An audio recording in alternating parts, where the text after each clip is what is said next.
Welcome to the Octavius Gould Experience, and I'm your host, Octavius Gould.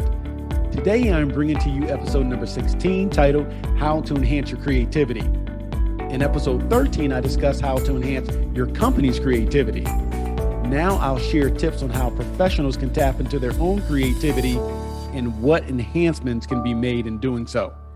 Why is this equally as important? The world's business landscape is growing more competitive by the year. Whether you're an aspiring entrepreneur or employee seeking to climb the corporate ladder, being a creative thinker can catapult your career. Here are a few tips that will differentiate you from colleagues and peers while elevating you to a level of success. Number one, embrace the idea of being more creative. As I mentioned in episode 13, one roadblock to a creative thought process is internal interference caused by a person believing that he or she lacks creativity. My friends, you must first give yourself permission to be creative. Too often, professionals put potentially awesome ideas on the back burner out of fear that others will think of the idea as being dumb. We've all been in that scary seat. The teacher or the boss asks a question, and instead of answering, we just sit on our hands, watching others who possess more confidence shine. Stop caring so much about what others think and find the courage to speak on what you think.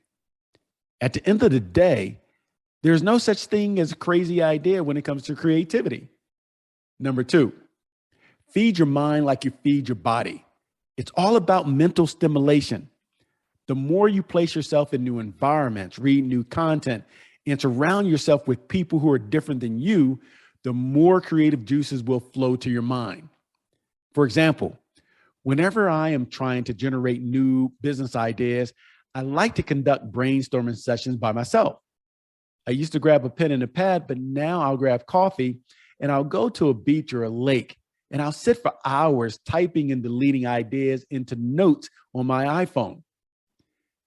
Being out in nature opens up my mind, allowing me to think more freely and creatively than I would behind a desk in an office. But I also read books, social media content, and engage a diverse group of individuals.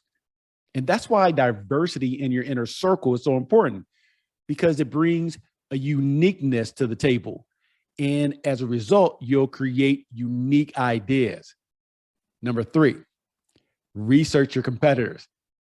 I'm not suggesting trademark infringement. Just peruse their website to ascertain what they're doing in the marketplace. Also, don't miss the opportunity to keep your eye on companies outside of your industry that has creativity on lockdown. You'll be amazed at some of the small businesses that are creating just awesome ideas because they have creative thinkers within the organization. Entrepreneurial organizations seem to put their employees in a better position to have a voice. Whereas corporate America, sometimes you have leaders and executives who keep people in the back. They don't give them a seat at the table. And if they do, they don't empower them to think freely and creatively or even share some of their ideas. It's all about, this is what we do, this is how we do it, and this is how we've always done it. So tap into some of those organizations who are well known out there in your marketplace, even if they're slightly outside of your industry, that just seems to be very innovative. Number four, have a process. At times, the greatest ideas will pop into your head while you're driving. I'm a proponent of no texting and driving, so I recommend calling a friend or partner hands-free and verbally conveying the idea and then asking them to kindly text it to your phone. Another unique option is wait until you get to a red light and ask Siri to record a voice memo. Many of you may not realize that Siri will actually pull up the voice memo on your iPhone so you can verbally record your idea while keeping your eyes on the road. So take advantage of technology. Use Siri as your executive assistant, virtual assistant, or what have you, and record those voice memos. Number five, subscribe to the idea that failures and mistakes are opportunities to redo things in a better way. My friends, some of the best business ideas were a result of something going wrong. Learn from your mistakes by doing a drill down afterwards to determine what went wrong and what you would have done differently. For example, while preparing for this podcast episode, I learned that in 1968, Dr. Spencer Silver, who was a scientist at 3M, attempted to develop a super strong adhesive. Instead, he accidentally created a low-tack, reusable, pressure-sensitive adhesive. The sticky pad, sticky notes. I can picture his colleagues saying at the time, Spence is about to lose his job. But that wasn't the case because Spence, or Dr. Spencer Silver, utilized that opportunity to turn a mistake into something great. So don't be fearful of making mistakes. And again, you think about corporate America, so often leaders make their employees fearful of taking chances, calculated risk. If you're a leader, you have to empower your people to think creative, to have a creative thought process and not be fearful of speaking up. Give them a voice. My friends, this is where I ask for a favor. So please hit pause and subscribe to my podcast and share so others who aren't aware of the content that we provide on leadership or entrepreneurship can learn about the podcast and take advantage of it and hopefully use this to create a roadmap to success. Back to the episode. Number 6, practice the art of listening. We must have a willingness to listen to others. We all like to talk. I am a talker. I love to talk. But over time, I've had to develop greater listening skills and comprehend what people were trying to convey to me. So I became a willing listener. And this is true even when we have to share the glory. This happens more in entrepreneurial environments where creativity and sharing is highly fostered, whereas in corporate America, everyone, or not everyone, some people are too apprehensive to speak up because they're afraid someone may run off with their idea or someone else may get credit for it. So be willing to listen to others and be okay with sharing your ideas. There are ways to protect your ideas. Document your ideas. Send your idea in an email to multiple people so there's a paper trail. But in sharing your ideas, you'll find that others may support you and enhance and expand that idea into something powerful and great.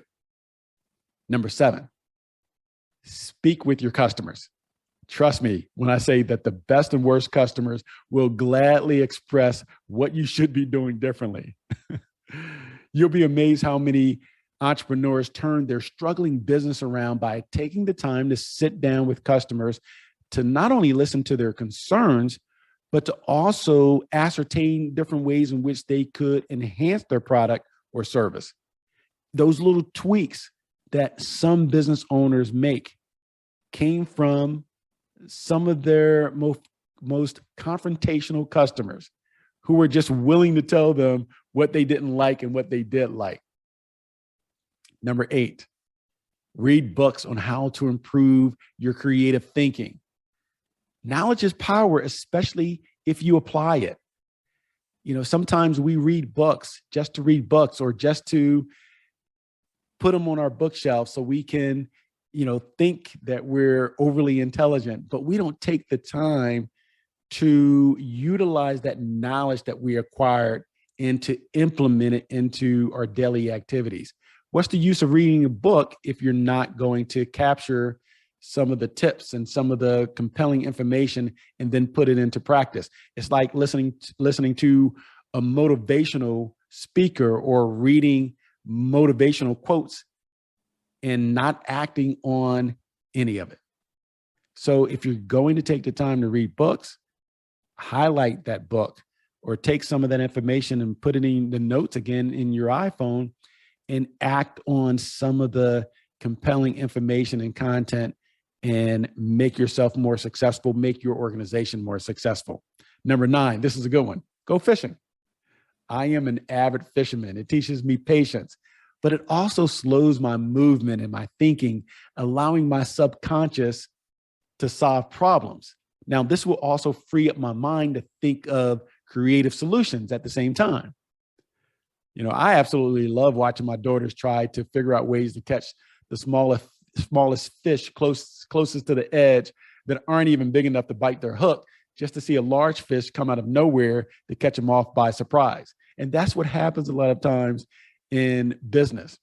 Sometimes we're focusing on one thing and something else will happen that will be that aha moment.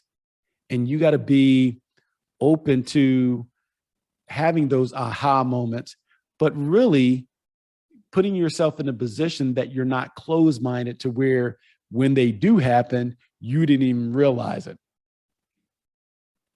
Number 10, gain greater work-life balance. Here's why this is important. Tired minds and bodies are useless in anything we do. Tired children fail tests. Tired athletes get hurt. Tired drivers crash. Tired professionals cannot think creatively. So take time off, take that vacation, and take your mind on a carefree ride at times. You'll think more freely, more strategically, and more creatively. My friends, if you love compelling content on entrepreneurship or leadership, please hit like, share, and subscribe to my podcast now.